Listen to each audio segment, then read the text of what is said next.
Pwede na nga ako ngayon. Okay siya maging kaibigan. Aww, libre mo rin ako. Para okay ka ng kaibigan.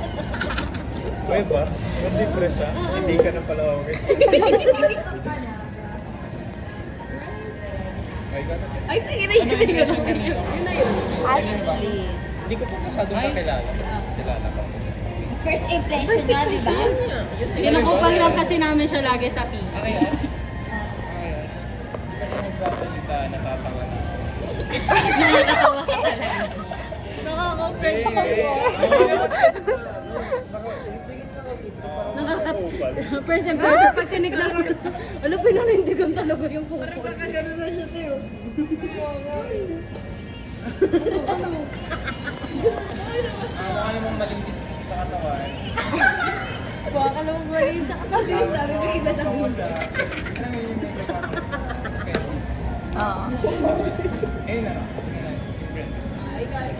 Ako gusto ko yung vibes mo. Gusto ko pag tumatawa ka, natatawa. Nakakatawa Wala talaga. na lang ako In katawa. summary, Parang na-skip si Aryan. Tapos di ko expect na magkiklik tayo. Ayaw nga pala pag- Magpapractice na tayo sa labas, yung sa may mga flower. Doon kita first, flower. Yung nung yung nagna-no touch. Yan. Nag-uusap.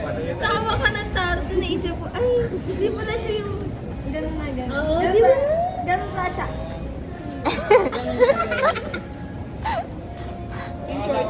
Hindi, pagka-follow mo sa akin kahapon sa IG, kala ko ang dami niyang post.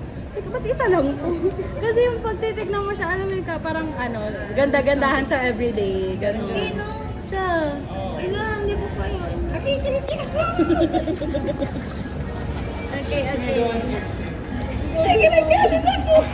Kanina pa siya nagaganda. Ay, ikaw na. Next. Alam nyo, ayun nga, di ba sinasabi ko nga na sinasabi ng kapatid niya na kapatid niya siya.